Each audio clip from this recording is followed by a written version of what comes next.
Hello મિત્ર, જય શ્રી કૃષ્ણ. સ્વાગત છે તમારા બધાનું આપણા કિચનમાં. આજે આપણે બનાવશું લીસા લાડુ.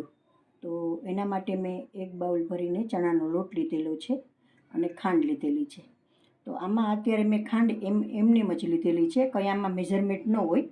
પહેલાં આપણે આનો મુઠિયા બનાવી લેશું અને એનો આપણે ભૂકો થાય ને પછી એનો મેઝરમેન્ટ કાઢી શકીએ. એટલે તો હવે આપણે પહેલાં લોટને ચારી લેશું.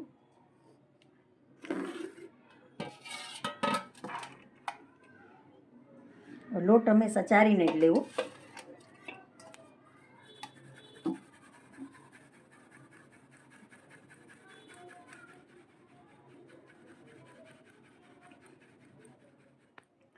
લોટ આપણો સારી રીતે ચરાઈ ગયો છે. તો હવે આપણે એમાં તેલ એડ કરીને મણ આપી દઈશું.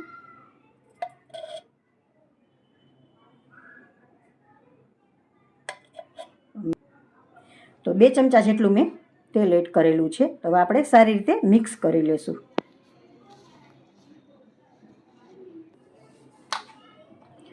લોટના આમ કણે કણમાં એકદમ મિક્સ થઈ જવું જોઈએ મણ આપણું.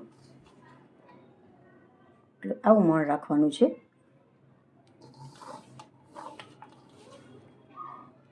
આ મણ આપણું પરફેક્ટ છે. આ રીતે આમ વળી જવું જોઈએ. તો વ્યવસ્થિત મણ આપણું દેવાઈ ગયું છે. તો આપણે થોડું થોડું પાણી એડ કરતા જઈશું અને લોટ બાંધી લેશું. તો પાણી મેં આંગળી સેતું જ ગરમ લીધું છે. આપણી આંગળી આમ ટચ થાય ને ગરમ લાગવું જોઈએ, આપણે એટલું જ પાણી ગરમ રાખવાનું છે. તો આપણે થોડું થોડું એડ કરશું, નહીં તો લોટ આપણો ઢીલો થઈ જાય.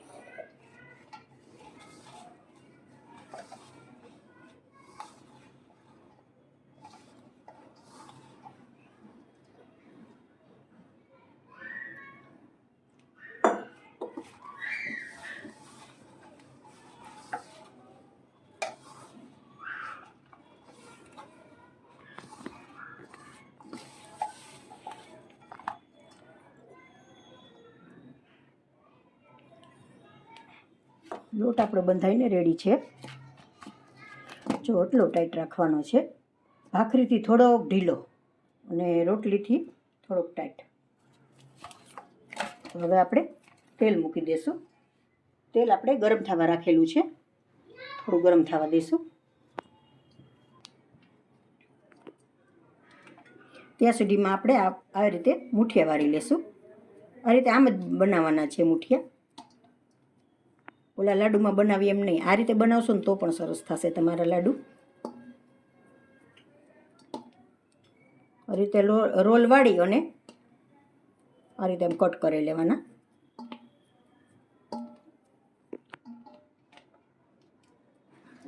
તો આ રીતે આપણે બધા મુઠિયા બનાવી લેશું. તેલ આપણું સારી રીતે ગરમ થઈ ગયું છે. આપણે મુઠિયા આ રીતે એડ કરી દઈશું.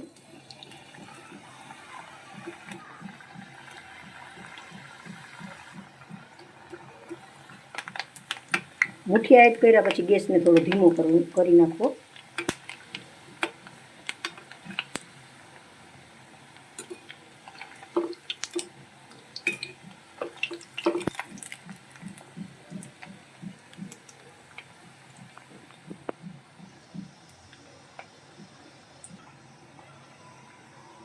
મુઠિયા આપણા રેડી છે. તો હવે આપણે પ્લેટમાં લઈ લેશું. 1 મિનિટ જેવો સમય થયો છે મુઠિયા તરાતા આપણે. તો આપણે પ્લેટમાં લઈ લેશું.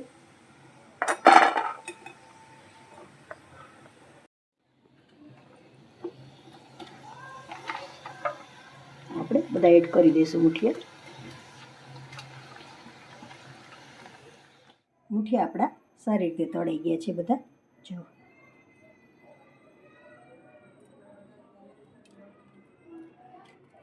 હવે આપણે આ રીતે થોડા થોડા દસ્તો મારી અને ભાંગી નાખશું. એટલે ગરમ હોય તો મિક્સર પણ આપણું ખરાબ ન થાય અને ભૂકો પણ સહેલાઈથી થઈ જાય.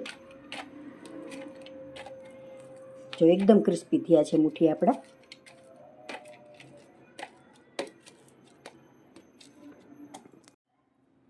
બધા મુઠિયા સારી રીતે આપણે ભૂકો કરી લીધો છે. તો હવે આપણે મિક્સર જારમાં લઈ અને ક્રશ કરી લઈશું.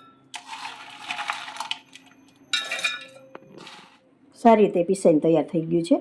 તો હવે આપણે આ રીતે એક ચાયણી લઈ લેશું, એમાં ચારી નાખશું આપણે ભૂકાને.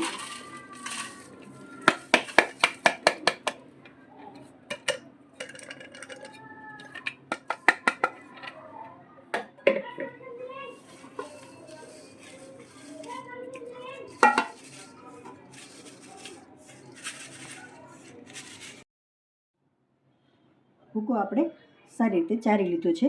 તો એક બાઉલ ભરીને થયો છે મોટો. તો આપણે હવે ખાંડ પણ એટલી જ લેશું. હવે આપણે આમાં એડ કરી દઈશું. ખાંડ આપણે પોણો બાઉલ લેશું. આ ભૂકો છે એ આપણો આખું બાઉલ થયું છે, તો આ પોણો બાઉલ લેશું આપણે. એટલે બહુ મીઠા ન થાય, મીડિયમ જ થાય. તમને બહુ મીઠા પસંદ હોય તો તમે સામે સામે ખાંડ કરી શકો છો એટલી. તો હવે આપણે ચાસણી બનાવી લઈશું. ખાંડ એડ કરી દઈશું.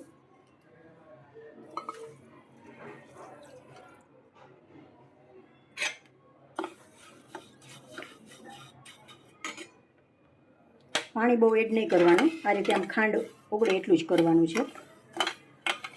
ખાંડ ડૂબી જવી જોઈએ.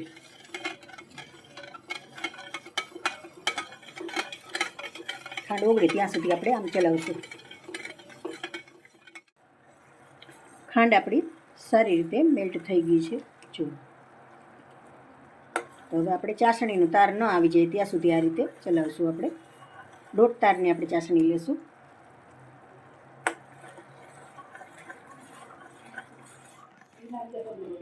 જો ચાસણી આપણી તૈયાર છે.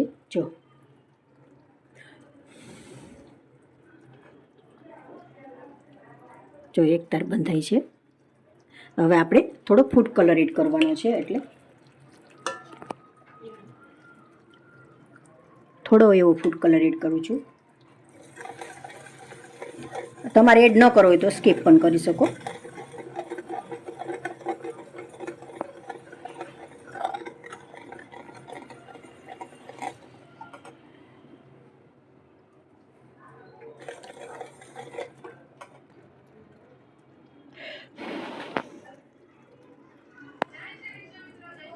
જો હવે પરફેક્ટ છે આપણી ચાસણી. તો હવે આપણે લોટમાં એડ કરી દઈશું.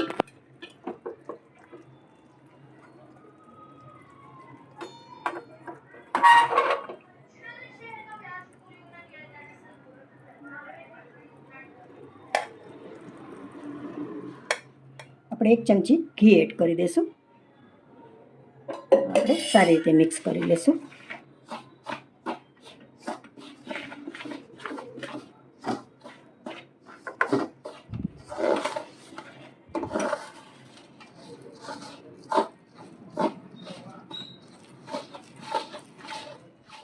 સારી રીતે મિક્સ થઈ ગયું છે. તો હવે આપણે જાયફળ ખમણી નાખશું.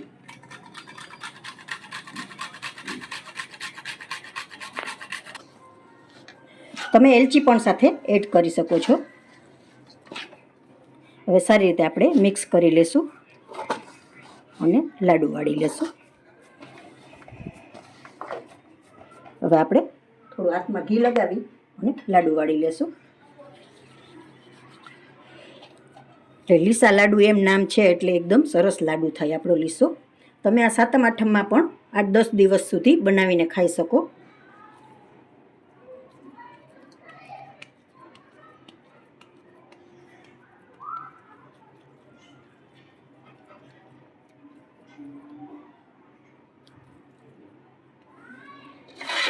જો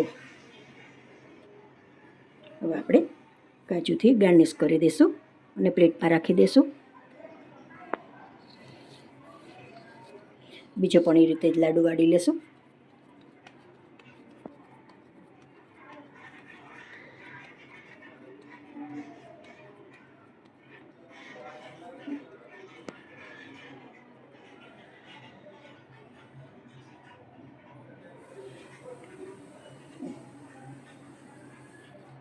તો આ રીતે આપણે બધા લાડુ વાળી લેશું.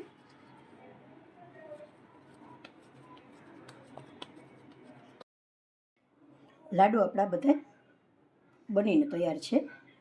તો જો મિત્રો તમને આ રેસીપી પસંદ આવી હોય તો મને કોમેન્ટ કરીને જરૂરથી કહેશો, અને મારી રેસીપીથી એકવાર જરૂરથી ટ્રાય કરશો. એક મુઠિયામાં અને એક ચાસણીમાં ધ્યાન રાખવાનું છે તમારે. બાકી લાડુ તમારા વ્યવસ્થિત જ થશે.